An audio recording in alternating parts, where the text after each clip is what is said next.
Welcome to this deep dive.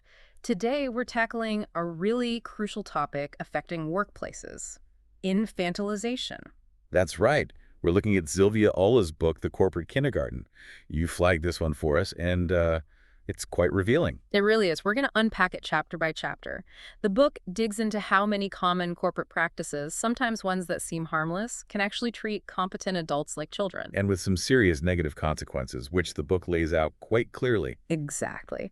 If you want to read it yourself, there's a link to grab the book on Amazon in the description below. We definitely recommend following along as we get into this. Okay, so before we jump into the chapters, maybe we should clarify what the book means by infantilization. It's important to get that definition down. Good point. The author draws on infantilization theory, which goes back to David Levy in 1943.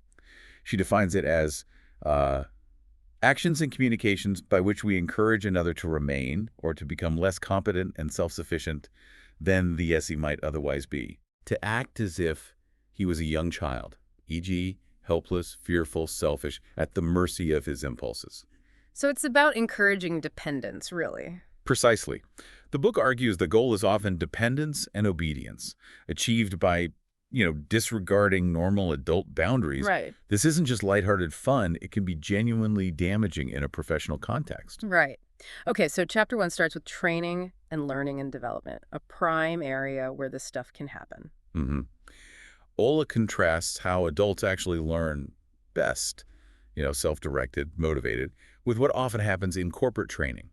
Especially, she notes, in hospitality. Yeah, she talks about employees being herded into classrooms and bombarded with content. That phrase really stuck with me. It paints a picture, doesn't it? Yeah. Like there's little regard for whether people are actually learning or even interested. And this fosters dependence. She points to that phrase, "let me check with my supervisor manager," being so common, especially, she says, in the UAE and GCC.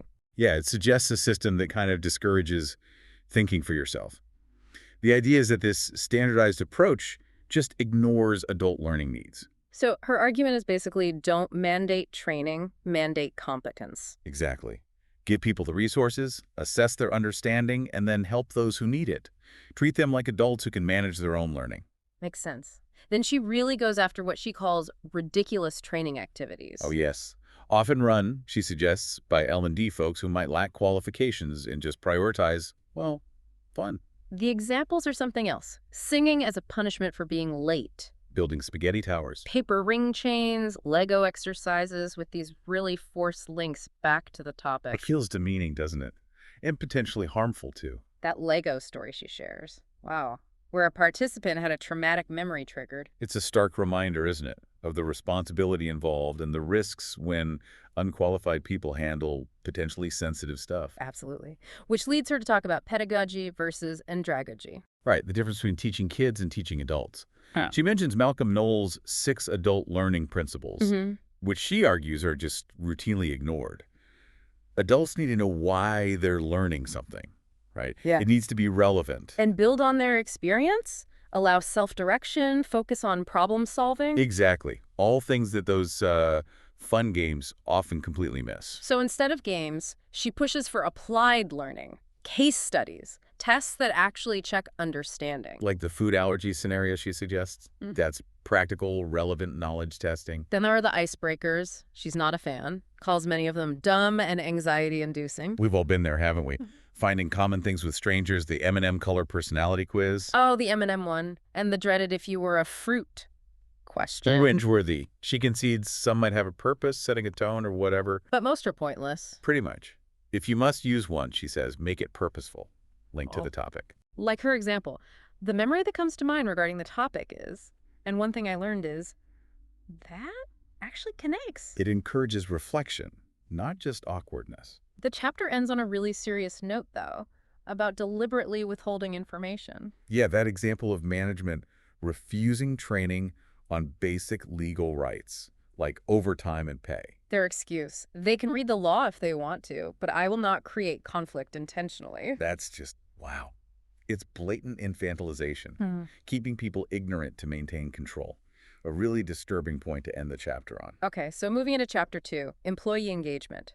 This challenges the whole concept as it's often applied. Right. It questions this idea that Engagement is simple and that team building is always the answer. Especially the assumption, often in HR, she suggests, that everyone just loves these activities. Regardless of whether they actually address any real team issues, the book gives some pretty absurd examples of team building discussions. Like focusing only on the location for an offsite event while everyone's still glued to their work phones. Exactly. Or prioritizing things like singing and dancing and this constant obsession with food as the magic engagement tool. She tells that story about the senior manager and HR director fondly remembering playing paper, scissors, rock. Yeah, it just highlights the disconnect, doesn't it, between these trivial activities and maybe serious underlying problems. The book argues these exercises can be insulting, like doing silly things together will fix deep conflict or poor performance. No, those things need to be addressed directly, honestly, not papered over with games. She uses that example of the restaurant with the toxic chef, high turnover surveys flagging the issue. But instead of dealing with the chef, they just keep trying superficial engagement fixes. It's avoiding the real problem. And the forced fun, like mandatory morning dances. While ignoring the big stuff, like long hours or lack of proper training, it's completely backwards. Even the virtual team building during lockdown gets scrutinized. Yeah, those online office Olympics. Drawing charades, building llamas in Excel. It feels quite childlike, doesn't it? It really does, and it raises the question of respect. Are you treating adults like capable professionals? Mandating these games suggests maybe not. Which ties right back to that definition, encouraging people to act like children. The book contrasts these environments with, say, more mature corporate offices where you just don't see this stuff. Suggesting a link, perhaps, between how employees are treated generally and the perceived need for these tactics. Olah also questions if HR has become too much of an employee entertainer. Right, with endless celebrations that take time away from, critical functions. Yeah. Like understanding labor law, organizational design, leadership development. The examples are striking: International Candy Day, elaborate National Day events, mandatory monthly birthdays with generic cards. Yeah, she contrasts that with just giving someone a paid day off for their birthday, something actually valuable. Even Valentine's Day with censored messages gets called out as a waste of time. Especially when compared to real welfare issues like pests in staff areas or missing ID cards. It shows skewed priorities. And those organized team celebrations, the voluntold ones. Disrupting work, forcing people into potentially demeaning games. Yeah. Then there's the illusion of caring with food bribes. The donut example for overworked housekeeping staff is powerful. Instead of fixing staffing or pay, here's a donut. It's another form of infantilization, treating people like children who can be placated with treats instead of addressing real needs. So, the chapter concludes by calling for a major shift, moving away from these, frankly, outdated boomer-era practices. Because younger generations, she argues, are leaving industries like hospitality partly because of this ridiculousness and the lack of meaningful work. Building on the poor training, now we see these superficial engagement attempts. It's a pattern. All right, Chapter 3 moves to Employee Appreciation Reward, and she starts with some shockers. Oh yeah, those worst employee appreciation stories. That one about the $1 billion revenue. Yeah. And the reward is a small blanket and some oranges. It's almost unbelievable. It sets the tone perfectly for critiquing things like the Employee of the Month award. Which she argues can be dreaded and demotivating, especially for people who consistently perform well but don't get that specific recognition. The key takeaway seems to be understanding what, when, and how to appreciate effectively. Exactly. And avoiding demeaning appreciation, like rewarding just average performance. She mentions Carol Dweck's research here. Right, about how excessive praise for just showing up can actually hinder a growth mindset. So praise should be for specific improvement related to the job, and rewards reserved for genuinely high performance. Then she lists these infuriatingly lame rewards from that BuzzFeed community thread. They really show the disconnect. A certificate for free pesticides with a contract. Seriously. A 7 a.m. bacon contest judged by the boss. A single water bottle during the pandemic for essential workers. And that unpaid internship requiring a $400 application fee, offering an Instagram birthday shout-out as a perk. It's just baffling. Cheap branded cups as awards. Fruit and a life coach instead of fair wages. Mandatory, inconvenient holiday parties. That example of no hazard pay after a violent incident, followed by an edible arrangement full of the person's allergens, that's beyond tone deaf. It shows a complete lack of care or even basic consideration. And the mandatory viral idea challenge, promising an amazing prize that turned out to be useless hotel certificates. deceptive. So her conclusion for this chapter is pretty blunt. Yeah, most of it is fluffy bullshit, as she puts it. It doesn't show real care, often just serves as social media fodder for the company. These perks don't motivate, but taking them away can demotivate. So focus on real rewards and basic needs. Makes sense. Address the fundamentals first. Right. Now, chapter 4 delves into staff accommodation. This felt like a really unique angle. It is. She starts with that scenario of HR nagging adults about cleaning their rooms instead of tackling serious welfare issues. Straight away showing how infantilization can extend beyond the 9 to 5 into people's living spaces. And she gives context about the UAE hospitality industry, where company accommodation is so common, Acknowledging that regulations have improved things, but issues persist. like theft, cultural clashes, boredom, this very routinized life. This chapter heavily features her own master's research, doesn't it? Yes, her thesis on experiences in employee accommodation through the lens of infantilization theory. She notes there wasn't much research on this specific link. So she interviewed 14 people using the Epstein-Dumas infantilization inventory. And the thematic analysis revealed 4 core themes about this living situation. Limited self-governance, Regressed responsibilities, lower ability for privacy regulation. and social isolation. Each one paints a picture of reduced adulthood, really. Under limited self-governance, you had sub-themes like employer as guardian, parent-like control. Permission-seeking behavior. Needing permission for basic things, belongings getting confiscated. It sounds like dorm life, but for adults. Then regressed responsibilities, the student lifestyle, a lower sense of responsibility. Where people get good at following orders, but maybe lose initiative. Not ideal for career growth. Lack of privacy regulation, that was stark. Mandatory room sharing, no control over space.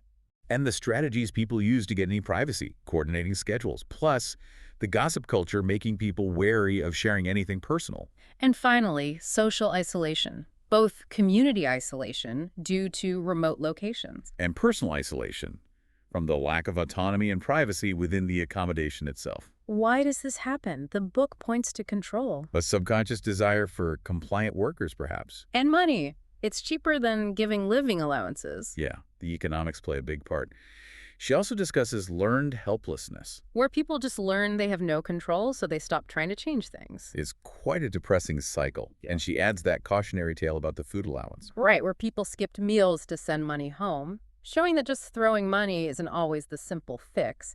It needs gradual rehabilitation of responsibility. These are complex, deeply ingrained issues. Okay, the final chapter asks that provocative question, HR business partner or partner in crime? Yeah, it reflects on HR's role.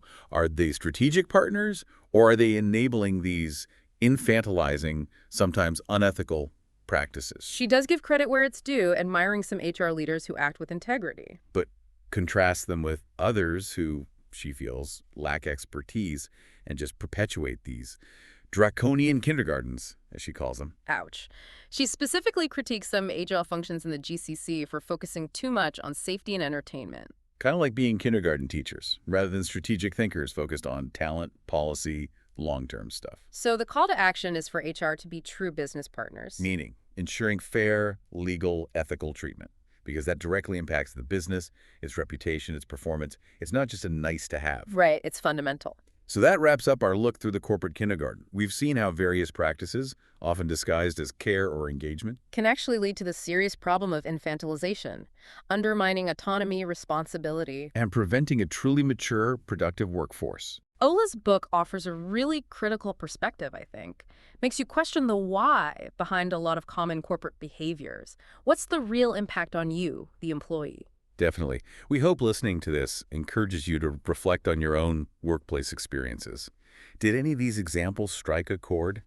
Have you seen similar things happening? It really leaves us with a big question, doesn't it? Yeah. How can organizations actually move away from these practices? How do they build genuinely adult, respectful environments where people feel valued as competent professionals? It's clearly not about superficial fixes. It needs a real shift in mindset, a commitment to treating people like the adults they are. A challenging but crucial shift. Thanks for joining us on this deep dive.